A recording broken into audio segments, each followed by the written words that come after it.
Hola a todos, ¿cómo andan? Fran Castro de Mercados Trading. Hoy les traigo un nuevo video donde vamos a seguir con la modalidad de la carrera de un trader. ¿Qué vamos a ver el día de hoy? Hoy vamos a ver qué es un título público y una obligación negociable, cuál es la principal diferencia entre ambos, cuál es la relación precio-tasa. Acá vamos a incluir también en el ejemplo a la TIR o la tasa de rendimiento. ¿Qué tipos de bonos existen? O sea, estos bonos que podemos adquirir directamente nosotros en el mercado argentino. ¿Cómo se interpreta la paridad, la TIR y la duración modificada? Fíjense que vamos a centrarnos en lo que es la interpretación y no en el cálculo, ya que el día de hoy las sociedades de bolsa nos entregan ya el valor calculado. Igualmente, si ustedes quieren calcularlo, en el video vamos a estar hablando sobre cómo hacerlo y les voy a dar un consejo bastante útil. Y por último, vamos a estar hablando de qué es esto de grado de inversión y alto rendimiento cuando hacemos referencia a las calificaciones de riesgo de los títulos. Bien, entonces comencemos directamente, primero conceptualizando lo que es un título de deuda. Un título de deuda es una promesa de pago que le otorga el derecho a su tenedor a percibir el pago de intereses y de capital, ya sea en forma periódica o hasta el vencimiento. Bien, dependiendo quién emita ese título de deuda, pasará a denominarse título público u obligación negociable. Si es el Estado público o el sector público quien emite ese título de deuda, pasará a denominarse título público. Fíjense, aquí tenemos un ejemplo de un título público de la provincia de Jujuy, bastante antiguo por cierto. Y por otra parte, si es el sector privado quien emite ese título de deuda, pasará a denominarse obligación negociable. Fíjense, aquí tenemos el ejemplo de lo que respecta a una obligación negociable de YPF. Por lo tanto, en términos conceptuales es lo mismo, los dos refieren a un título de deuda, no más que a la hora de diferenciarlos por el emisor, uno pasará a llamarse título público y el otro obligación negociable. En la práctica van a encontrarlo más que nada como bono. Bien, vamos a hablar ahora sobre la relación entre el precio y la tasa de interés. Ustedes, aunque no se hayan dado cuenta, en estas últimas semanas han sufrido bastante con este tema, por más que no se hayan dado cuenta, como dije anteriormente. Les voy a decir el ejemplo donde lo han percibido y ha sido en el valor de la cuota parte de los fondos comunes de inversión que invierten en Levax. De hecho, hubo una gran cantidad de consultas al respecto sobre este tema. ¿Por qué se generó una caída del precio del valor de la cuota parte si invertían en Levax, que prácticamente tienen un rendimiento siempre positivo? El Banco Central, en un determinado momento de tiempo, decidió comenzar a subir la tasa de interés. Esa suba de la tasa de interés se refleja en una caída del precio. Bien, vamos a un ejemplo totalmente inverso. Una caída de la tasa de interés se refleja en un aumento del precio. ¿Por qué? Porque el precio lo que va a estar reflejando es el flujo de fondos futuros descontados a una tasa que requiera el inversor. Bien, por lo tanto, cuando el Banco Central decidió aumentar la tasa de interés, indudablemente el precio del bono o el precio de las Levax específicamente se disminuyó. ¿Y cómo? Los fondos comunes de inversión que tienen en su patrimonio Levax, estos se evalúan al precio de mercado, al precio final o el precio de cierre del mercado secundario. Es por eso que ustedes observaron este descenso del valor de la cuota parte. Les dije al principio del video que íbamos a incluir en el ejemplo a lo que era la tasa o la tasa de rendimiento comúnmente conocida como TIR. Bien, entonces ya entendieron que tenemos una relación inversa entre la tasa de interés y el precio. Pero claro, ocurre algo aquí. Si por ejemplo somos tenedores de un bono que tiene una tasa de interés del 10%, por ejemplo, y se emite un nuevo bono con una tasa de interés, por ejemplo, del 11%. ¿Qué es lo que vamos a hacer nosotros, tenedores de este bono, de este bono que tiene una tasa de interés o tasa de cupón del 10%? Claro, lo que vamos a hacer nosotros es vender ese bono, porque hay un bono que está pagando un poco más de interés. Nosotros no vamos a ser las únicas personas que vamos a tomar esta decisión, porque vamos a percibir todo lo mismo. Entonces vamos a generar un aumento de la oferta, o sea, una presión vendedora. Esta presión vendedora se manifiesta en una caída del precio. Ahora, esta caída del precio se compensa con un aumento del rendimiento del bono, o sea, de la comúnmente denominada TIR. En contraposición, cuando nos dirigimos a adquirir el otro bono que tiene una tasa de cupón del 11%, aumentamos la demanda del bono, quiere decir que ejercemos una presión compradora. Esto hace que se eleve el precio del bono y por contraposición se reduzca el rendimiento del mismo, o sea, la tasa interna de retorno. Entonces, ¿qué podemos observar aquí? Cuando el precio del bono se ubica a la par, quiere decir que el precio del bono es igual a su valor residual, la tasa de interés es igual a la tasa de rendimiento o TIR. Caso contrario, cuando el precio del bono se halla bajo la par, la tasa de rendimiento, o sea la TIR, se ubica por encima de la tasa de interés. Y por último, cuando el precio del bono se halla sobre la par, o sea, por encima de su valor residual, la tasa interna, estoy acostumbrado a decir la tasa interna de retorno, la tasa de rendimiento se ubica por debajo, o sea, es menor a la tasa de interés. Así que esto es lo que refiere a la relación entre tasa de interés, precio y podríamos agregarle, ¿por qué no?, lo que denominamos como TIR. Ahora vamos a hablar un poco sobre qué tipo de bonos existen. Dentro del mercado argentino podemos adquirir estos tipos de bonos que figuran aquí. Tendremos, por ejemplo, bonos ajustados por SER. ¿Qué son estos tipos de bonos ajustados por SER? Tenemos que el SER es lo que va a estar reflejando, para que ustedes entiendan, el coeficiente de variación de los precios. Vamos a decir la inflación.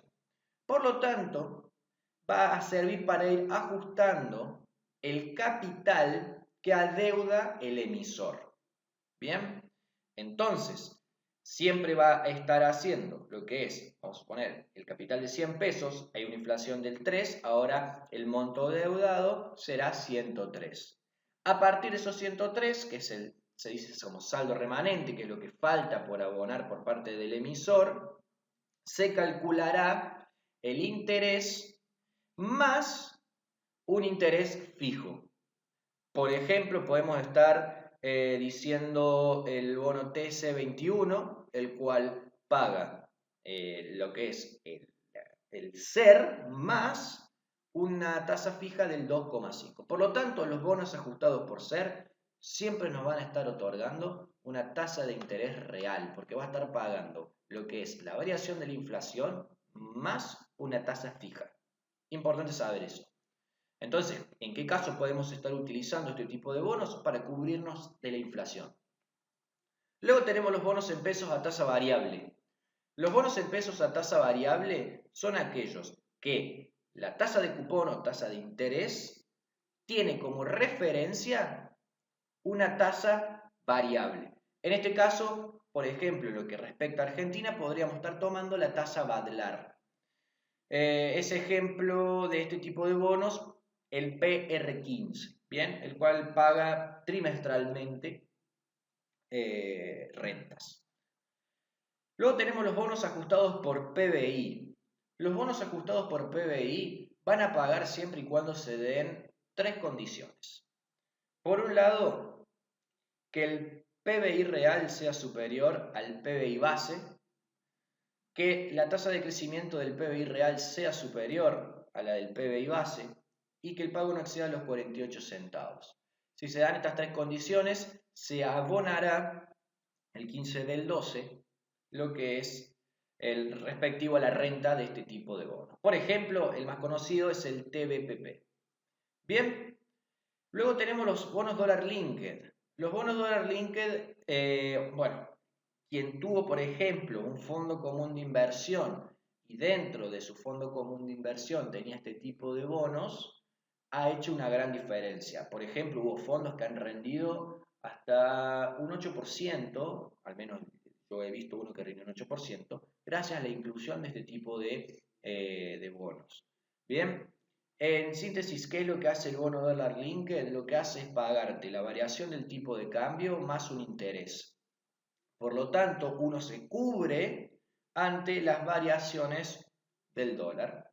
¿Cuáles son los ejemplos o cuál es el ejemplo de este tipo de bono? Por ejemplo, tenemos lo que es el PUO 19, el cual va a estar pagando lo que es la variación del tipo de cambio más una tasa fija del 4%. Luego tenemos un detalle de los bonos dólar linked. Estos tipos de bonos dólar linked, uno, los compra en pesos y recibe el pago en pesos. ¿Por qué es importante saber esto? Porque a diferencia de los que siguen aquí debajo, de bonos en dólares a tasa fija, estos últimos lo que hace es comprarlos en pesos, pero el interés o capital nos lo abonan en dólares. Por eso es una pequeña diferencia que existe con respecto a los bonos dólar linked. También otra de las diferencias, obviamente, es que este tipo de bono en dólar a tasa fija nos va a estar pagando una tasa de interés fija y no en relación al movimiento del tipo de cambio. Por ejemplo, los más conocidos de bonos en dólares a tasa fija, tenemos el AI24, el DICA, el AN18, el AO20, etc. Bien, por lo tanto, cuando ustedes quieran tener una tasa fija o un rendimiento en dólares, apunten, si quieren, siempre a un bono en dólares a tasa fija. Si se quieren cubrir de la variación del tipo de cambio, apunten a un dólar linked. Y por último, como les dije, si ustedes quieren cubrirse de la inflación, apunten a un ajustado por ser. Bien, ¿qué es la paridad?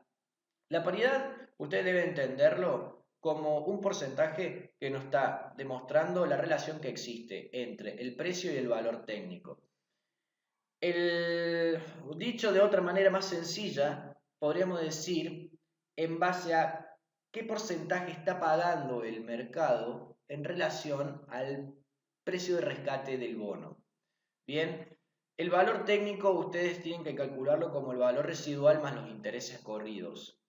El valor residual, ustedes para que lo entiendan, es la parte del capital que aún no se abonó. Bien, cuando los bonos amortizan, por ejemplo, cuando amortizan al final, o sea que devuelve el capital, el emisor al final, el valor residual y el valor nominal coinciden a lo largo de la vida del bono. En cambio, cuando se hacen pagos periódicos de capital, ahí sí tenemos que tener en cuenta este valor residual porque, bueno, el cálculo de intereses nos va a ir variando. Entonces, como dije, podríamos interpretar lo que es la paridad como el porcentaje en el cual el mercado está pagando, ya sea por encima, igual o por debajo, al valor de rescate del bono. Entonces, esta paridad nos va a permitir a nosotros determinar si un bono está caro, barato o está a la par. ¿Cuándo va a estar un bono caro desde el punto de vista de la paridad? Cuando tenga un porcentaje, o cuando este porcentaje que ustedes obtengan de paridad sea superior al 100%.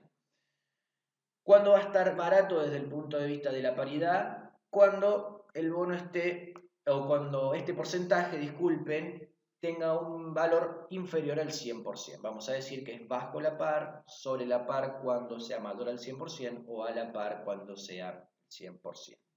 Bien, si me preguntan a mí, yo particularmente no utilizo mucho lo que es la paridad, la tengo en cuenta a la hora de observar si el bono está caro o barato, pero hay otras formas más, podemos decir, más eficientes para poder observar directamente si nos conviene ingresar en algún bono o no.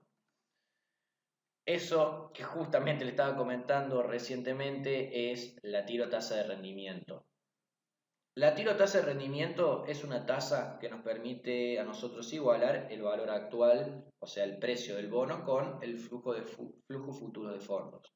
¿Qué son los flujos futuros de fondos? Para que ustedes entiendan, son la renta y el capital que nos estará abonando de aquí en más el emisor. Bien, como dije, no es mi intención explicarles cómo calcula la TIR, porque hoy en día no la otorga la sociedad de bolsa, pero aquellos que lo quieran obtener deben tener en cuenta 4 cosas. Precio del bono, eso nos va a estar dando nosotros, o van a tener que estar ubicando, por así decirlo, en el punto o en el momento cero para el calcular la TIR. La tasa de cupón, importantísimo. Los periodos de pago, la TIR que ustedes obtengan va a estar en relación a los periodos de pago. Por ejemplo, si ustedes tienen un pago periódico en forma semestral, la tasa de rendimiento que ustedes van a obtener es semestral. Obviamente que nosotros tenemos, gracias a la sociedad de bolsa, calculado ya y todos lo van a estar mostrando en términos anualizados. Bien, y importante el valor residual. Recuerden que a la hora de calcular los intereses siempre vamos a estar multiplicando lo que es la tasa de cupón, que siempre va a estar representada en forma nominal anual. Ahí tendremos que ver cuáles son los periodos de pago. Por ejemplo, si es semestral la dividimos en 2 y luego multiplicarlo por el valor residual.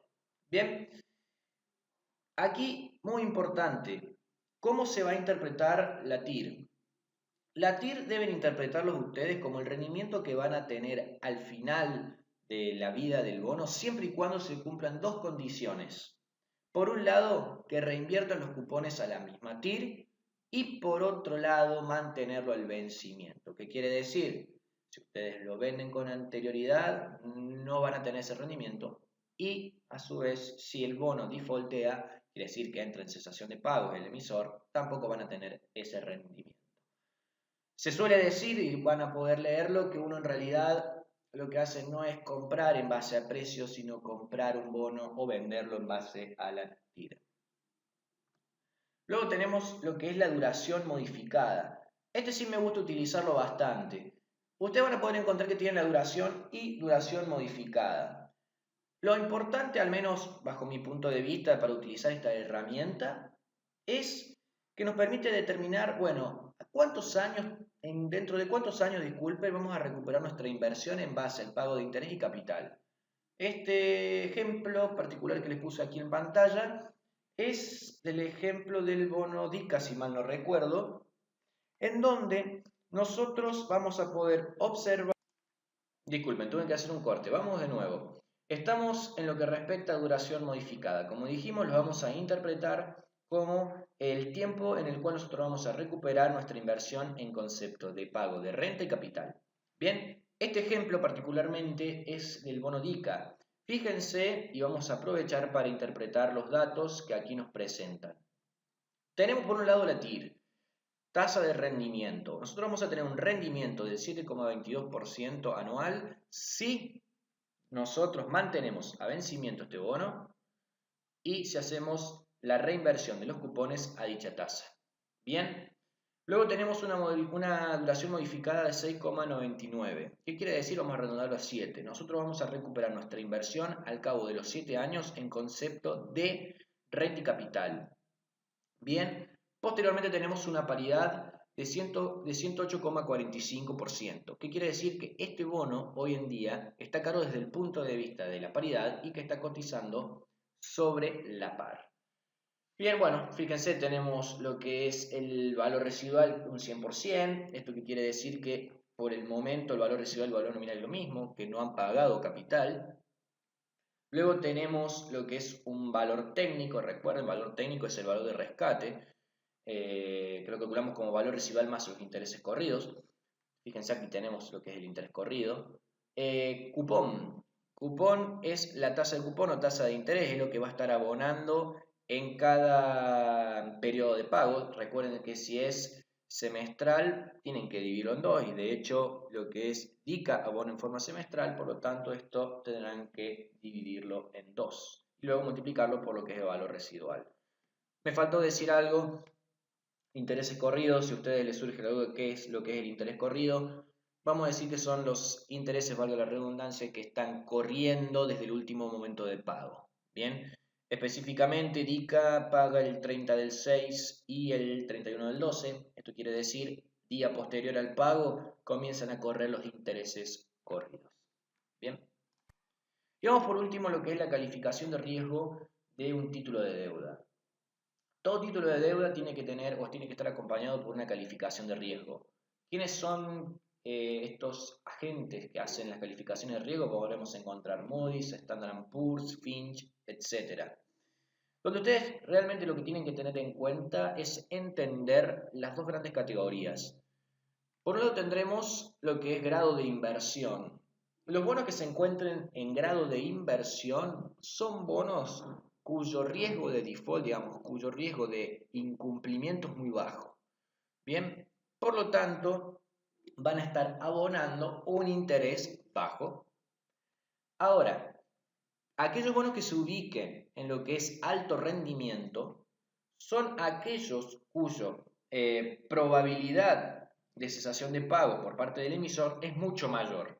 Entonces, para compensar dicho riesgo, ofrecen una tasa de interés superior. Por lo tanto, es importante que ustedes a la hora de elegir entre algún bono u otro, observen en cuál de las dos categorías está. Igualmente, seguramente esto ustedes ya lo han visto, en la crisis subprime habían bonos que estaban calificados como grado de inversión y entraban en cesación de pagos. Así que siempre ténganlo en cuenta esto, pero sepan que puede existir algún tipo de manipulación, aunque no lo queremos hacer. De hecho, no se debe hacer. Bien, no lo quieren hacer, disculpen.